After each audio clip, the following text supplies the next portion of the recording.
नमस्कार दोस्तों। कास क्लासेज की करंट अफेयर सीरीज में मैं चंद्रहास एक बार फिर से आप सभी का स्वागत करता हूं। आशा करता हूं कि मेरा पूरा कास क्लासेज का परिवार अच्छा होगा और आने वाले एग्जाम्स की बहुत सॉलिड तरीके से ज़बरदस्त तरीके से तैयारी कर रहा होगा। प्यारे साथियों, उसी तैयारी के अंदर प्यारे दोस्तों, प्यारे लाडलो लाडलियों, उसी तैयारी को और बेहतरीन बनाने के लिए मैं आपके सामने एक बार फिर करंट अफेयर की बहुत ही ज़बरदस्त क्लास लेके आया हूँ। आप मेरे साथ में बने रहना और वीडियो को अंत तक जरूर देखना। तो चलिए, आज का अपना पहला क्वेश्चन है, जो करंट अफेयर का पहला क्वेश्चन है उसकी शुरुआत करते हैं। आज का अपना पहला क्वेश्चन है कि 600 टी20 मैच खेलने वाला दुनिया का पहला क्रिकेटर कौन बना है। ये लास्ट क्वेश्चन था, इसी क्वेश्चन से अपन स्टार्ट करेंगे, उसके बाद में आगे बढ़ेंगे हम। 600 टी20 600 टी20 क्रिकेट मैच खेलने वाला 600 टी20 क्रिकेट मैच खेलने वाला दुनिया का पहला क्रिकेटर कौन बना है। बहुत जबरदस्त क्वेश्चन है दोस्तों, बहुत ही शानदार प्रश्न है कि 600 टी20 मैच खेलने वाला दुनिया का पहला क्रिकेटर कौन बना है। तो दोस्तों आप बता देना, किरण पोलार्ड बना है। किरण पोलार्ड, बहुत जबरदस्त क्वेश्चन है, बहुत शानदार। 600 टी20 क्रिकेट मैच खेलने वाला दुनिया का पहला क्रिकेटर कौन बना है, तो आप बता देना दोस्तों, किरण पोलार्ड बना है। किरण पोलार्ड, जिसका संबंध कहां से है, तो आप बता देना वेस्ट इंडीज से इसका संबंध है। वेस्ट इंडीज दोस्तों, वेस्ट इंडीज कौन से महाद्वीप में पड़ता है? अमेरिका में, सॉरी उत्तर अमेरिका महाद्वीप में, नॉर्थ अमेरिका। और नॉर्थ अमेरिका जो महाद्वीप है, नॉर्थ अमेरिका जो कंटिनेंट है, इसकी खोज कोलंबस ने ही की थी। इसकी खोज कोलंबस ने 1492 में की थी। कोलंबस स्पेन का था, स्पेन का। और ध्यान रखिएगा, बुल फाइटिंग स्पेन जो देश है ना, उसका नेशनल गेम है। तो देखो, बहुत शानदार प्रश्न है। क्वेश्चन क्या है कि 600 टी20 क्रिकेट मैच खेलने वाला दुनिया का पहला क्रिकेटर कौन बना है? किरण पोलार्ड बना है। किरण पोलार्ड, जिसका संबंध वेस्ट इंडीज से है। वेस्ट इंडीज जो उत्तर अमेरिका, नॉर्थ अमेरिका कंटिनेंट में है। नॉर्थ अमेरिका कंटिनेंट, उत्तर अमेरिका महाद्वीप, जिसकी खोज कोलंबस ने की थी, 1492 के अंदर की थी। लेकिन प्यारे साथियों, ध्यान रखिएगा कि ये जो किरण पोलार्ड है, ये क्रिकेट से संबंधित है। और क्रिकेट का खेल ग्राउंड किस नाम से जाना जाता है? पिच के नाम से जाना जाता है, पिच के नाम से। चलिए नेक्स्ट क्वेश्चन, बहुत जबरदस्त क्वेश्चन है। हाल ही में नए वायरस लेंगिया कौन से देश में पाया गया है? लेंगिया की खोज किस देश में की गई है? हाल ही के अंदर दोस्तों एक नया वायरस मिला है, जिसका नाम क्या है? लेंगिया वायरस। और ये जो लेंगिया वायरस है, इसकी खोज कौन से देश में की गई है? तो दोस्तों आप बता देना, ये वायरस हाल ही के अंदर चीन के अंदर पाया गया है। और ये कोरोना वरोना वाला सिस्टम था, इसकी भी उत्पत्ति कहाँ से बताई जाती है? तो चीन से ही बताई जाती है। यही भाई साहब क्रांतिकारी देश जहाँ से ये बीमारी आ रही है।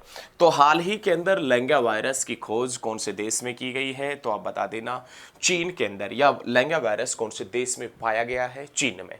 दोस्तों जिक्र चीन का आया है, तो चीन हमारा एक पड़ोसी देश है। और चीन भारत के साथ में 3488 किलोमीटर लंबी सीमा रेखा बनाता है। और भारत और चीन के बीच में कौन सी रेखा है? तो आप बताएंगे दोस्तों, मैकमोहन रेखा भारत और चीन के बीच स्थित है। मैकमोहन लाइन भारत और चीन के बीच में है। और ध्यान रखिएगा, ये मैकमोहन लाइन जो भारत और चीन के बीच में है, ये मैकमोहन लाइन 27 अप्रैल 1914 के अंदर खींची गई थी। शिमला समझौते के आधार पर खींची गई थी। लेकिन दोस्तों चीन, जिसकी राजधानी क्या है? तो आप बता देना, बीजिंग है, बीजिंग। दोस्तों चीन, जिसका नेशनल गेम क्या है? तो टेबल टेनिस। टेबल टेनिस चीन का नेशनल गेम है, टेबल टेनिस। दोस्तों टेबल टेनिस का खेल ग्राउंड किस नाम से जाना जाता है? तो आप बता देना, टेबल टेनिस का खेल ग्राउंड बोर्ड के नाम से जाना जाता है, बोर्ड के नाम से। बहुत जबरदस्त क्वेश्चन है कि हाल ही में लेंगिया वायरस कौन से देश में मिला है? तो आप बताएंगे चीन में। चीन भारत का एक पड़ोसी मुल्क है। और चीन भारत के साथ में 3488 किलोमीटर लंबी सीमा रेखा बनाता है। भारत और चीन के बीच में कौन सी रेखा है? मैकमोहन रेखा है, जो 27 अप्रैल 1914 के अंदर शिमला समझौते के आधार पर खींची गई थी। चीन की राजधानी क्या है? तो दोस्तों बता देना, बीजिंग।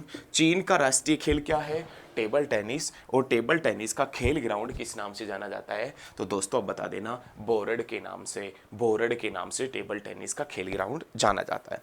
हाल ही में 2 दिवसीय, देखो नेक्स्ट क्वेश्चन देखेंगे, एक बार बोर्ड को साफ कर देते हैं, उसके बाद में हम नेक्स्ट क्वेश्चन की तरफ बढ़ेंगे।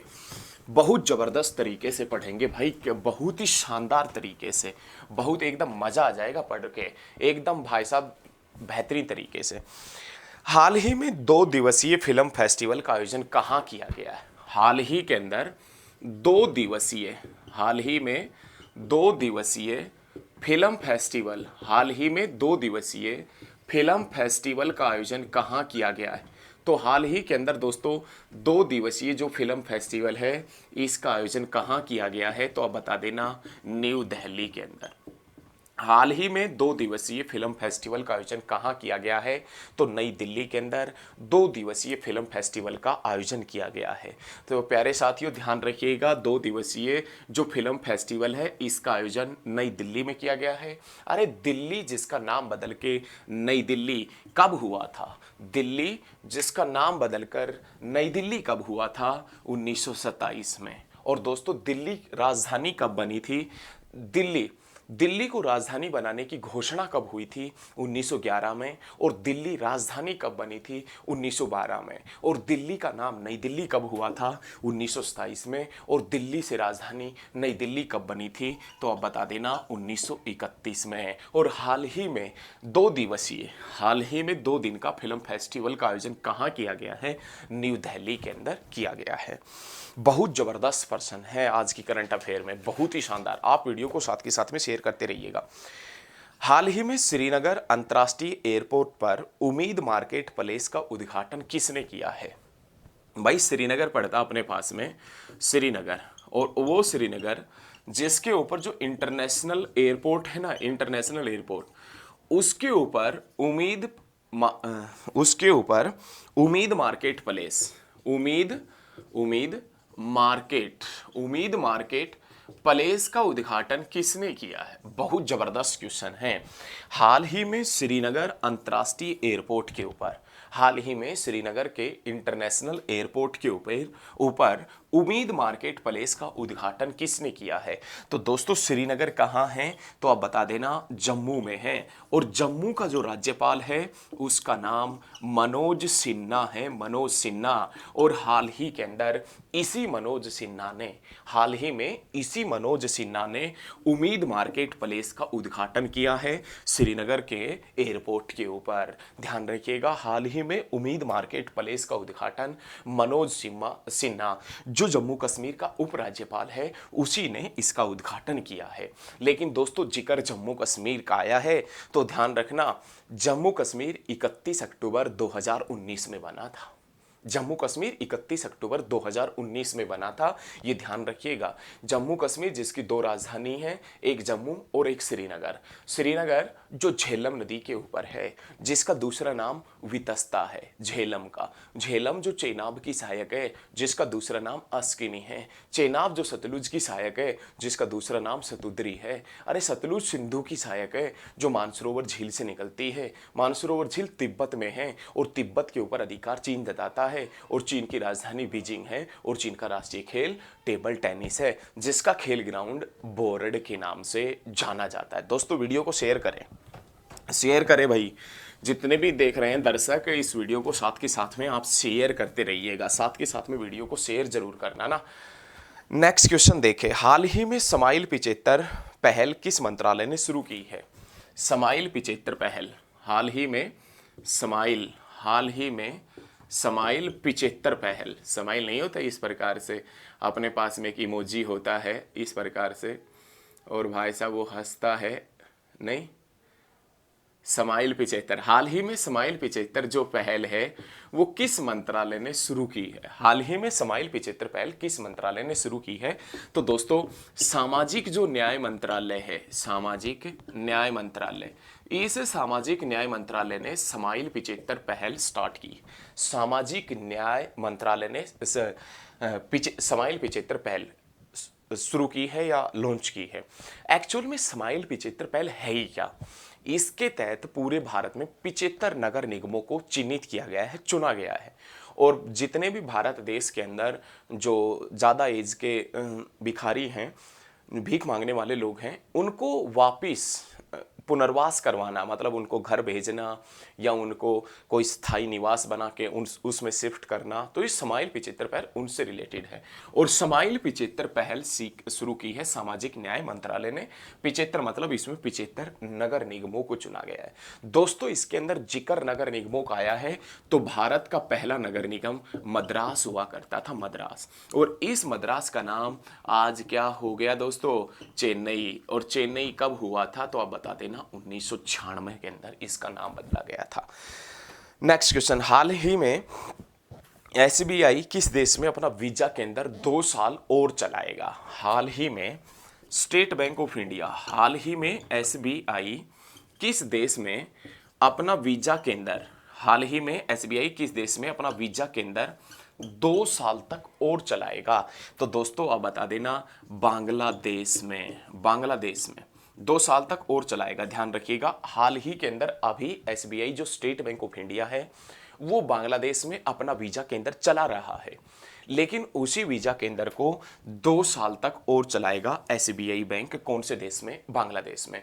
एक्चुअल में बांग्लादेश के अंदर एसबीआई बैंक ने अपना पहला वीजा केंद्र कब खोला था, तो बांग्लादेश के अंदर एसबीआई बैंक ने अपना पहला वीजा केंद्र 2005 में खोला था।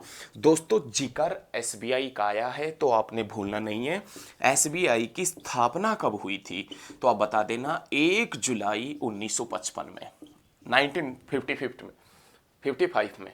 ध्यान रखिएगा स्थापना कब हुई थी, 1 जुलाई 1955 में। दोस्तों एसबीआई का हेडक्वार्टर कहाँ है, तो आप बता देना मुंबई में इसका हेडक्वार्टर है, मुंबई में। और वर्तमान में एसबीआई का अध्यक्ष कौन है, तो दिनेश कुमार खारा, दिनेश कुमार खारा ये भाई साहब इसका अध्यक्ष है। एसबीआई जिसकी स्थापना 1 जुलाई 1955 में होती है, जिसका मुख्यालय मुंबई में है, जिसके वर्तमान में अध्यक्ष दिनेश कुमार खारा है। लेकिन ये एसबीआई जो 1955 से पहले इंपीरियल बैंक के नाम से जाना जाता था, और वो इंपीरियल बैंक दोस्तों ध्यान रखिएगा 1921 के अंदर बना था। भाई वाह दोस्तों, वीडियो को शेयर करते रहिए। जितने भी स्टूडेंट देख रहे हैं इस वीडियो को शेयर जरूर करें। जितने भी स्टडी ग्रुप में आप जुड़े हैं सभी ग्रुप्स में वीडियो को शेयर करते हुए चलिएगा। भारत और मलेशिया के बीच किस नाम से एयरफोर्स का युद्ध अभ्यास शुरू हुआ है। भारत और मलेशिया के बीच, बहुत शानदार क्वेश्चन है। हाल ही में भारत और मलेशिया के बीच, हाल ही में भारत और मलेशिया के बीच किस नाम से एयरफोर्स का, किस नाम से एयरफोर्स का युद्ध अभ्यास शुरू हुआ है। बहुत जबरदस्त क्वेश्चन है दोस्तों। हाल ही में भारत और मलेशिया के बीच एयरफोर्स का किस नाम से युद्ध अभ्यास शुरू हुआ है, तो आप बता देना दोस्तों उदार शक्ति के नाम से, उदार शक्ति के नाम से, उदार शक्ति। उदार शक्ति युद्ध अभ्यास कौन से दो देशों के बीच का है, तो आप बता देना भारत और मलेशिया के बीच का संयुक्त एयरफोर्स का अभ्यास है। लेकिन जिक्र दोस्तों मलेशिया का आया है, तो मलेशिया जो एशिया में पड़ता है, और मलेशिया जिसकी राजधानी कुआलालंपुर है, मलेशिया जिसकी राजधानी क्या है, कुआलालंपुर। मलेशिया जो एशिया में है, मलेशिया जिसकी राजधानी क्या है, कुआलालंपुर जिसकी राजधानी है। जिक्र एयरफोर्स का आया है, तो वर्तमान में भारत के एयर चीफ मार्शल विवेक राम चौधरी है, विवेक राम चौधरी। वर्तमान में भारत के एयर चीफ मार्शल कौन है, तो दोस्तों आप बता देना विवेक राम चौधरी वर्तमान में भारत के एयर चीफ मार्शल है। ध्यान रखिएगा, बहुत जबरदस्त तरीके से पढ़ेंगे, बहुत ही शानदार। नेक्स्ट क्वेश्चन, हाल ही में अखिल भारतीय फुटबॉल महासंघ द्वारा, अखिल भारतीय फुटबॉल महासंघ, अखिल भारतीय फुटबॉल, अखिल भारतीय फुटबॉल महासंघ द्वारा किसे footballer of the year 2021-22, Akhil Bharatiya football महासंघ द्वारा, बहुत शानदार क्वेश्चन है। अखिल भारतीय फुटबॉल महासंघ द्वारा किस व्यक्ति को या किसे फुटबॉलर ऑफ द ईयर, किसे फुटबॉलर ऑफ द ईयर 2021-22 के रूप में चुना गया है, तो आप बता देना दोस्तों। यदि मेंस की बात करें, पुरुषों की बात करें, तो पुरुषों का यदि जिक्र करें तो सुनील छेत्री पुरुषों के अंदर सुनील छेत्री को चुना गया है और महिलाओं के अंदर किसे चुना गया है, वोमेन का यदि जिक्र करें तो मनीषा को चुना गया। मनीषा, ध्यान रखें, बड़ा शानदार प्रश्न है। अखिल भारतीय जो फुटबॉल महासंघ है, अखिल भारतीय जो फुटबॉल महासंघ है, जो जिसकी स्थापना 1937 के अंदर होती है और जिसका मुख्यालय न्यू दिल्ली के अंदर है, इस अखिल भारतीय फुटबॉल महासंघ ने फुटबॉलर ऑफ द ईयर 2021-22 के रूप में किसे चुना है, तो मेंस में तो चुना है सुनील छेत्री को और वोमेन्स में किसे चुना है, तो मनीषा को चुना है। दोस्तों मनीषा को, ध्यान रखिएगा, बहुत जबरदस्त क्वेश्चन है, बहुत ही शानदार प्रश्न है, एकदम बेहतरीन तरीके से हम भाई साहब करंट अफेयर पढ़ रहे हैं, एकदम बेहतरीन तरीके से। आप वीडियो को साथ के साथ में शेयर जरूर कीजिएगा। सिंगापुर ने अपना 75वां राष्ट्रीय स्मारक किसे घोषित किया है? सिंगापुर का यदि जिक्र किया जाए तो सिंगापुर भाई साहब कौन से महाद्वीप में है, तो आप बता देना। सिंगापुर जो एशिया महाद्वीप के अंदर है, और इस सिंगापुर ने दोस्तों अपना 75वां राष्ट्रीय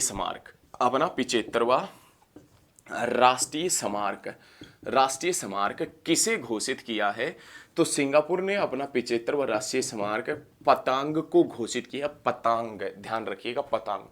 एक्चुअल में ये पतंग सिंगापुर का एक खुला मैदान, हरा भरा खुला मैदान है सिंगापुर का, और इसे सिंगापुर ने अपना राष्ट्रीय स्मारक घोषित किया है। 75वां राष्ट्रीय स्मारक घोषित किया। तो सिंगापुर का 75वां राष्ट्रीय स्मारक किसे घोषित किया गया है, तो पतंग ग्राउंड को। पतंग जो फुल्ली ओपन ग्राउंड है, जो हरा भरा है, जो फुल्ली ग्रीन है, तो ध्यान रखिएगा, उसे राष्ट्रीय स्मारक घोषित किया गया है। तो प्यारे साथियों, मेरे द्वारा दी गई जानकारी आपको अच्छी लगी हो तो इस वीडियो को आप मेरे लिए एक बार शेयर जरूर करना। मेरे साथ में बने रहना, रोज सुबह आपको करंट अफेयर की क्लास मिलेगी। हम बहुत जल्द, जैसे संडे को क्लासें आज तक नहीं आती थी, लेकिन संडे को भी वीकली क्लासें लेकर आ रहे हैं आपके लिए। तो प्यारे साथियों, आज के इस वीडियो में हम इतना ही करेंगे। आप मेरे साथ में रोज सुबह बने रहना, वीडियो को देखना, लाइक करना, कमेंट करके बताना जरूर कि वीडियो आपको कैसी लगी। आज के लिए इतना ही दोस्तों। जय हिंद, जय भारत, धन्यवाद। जय हिंद।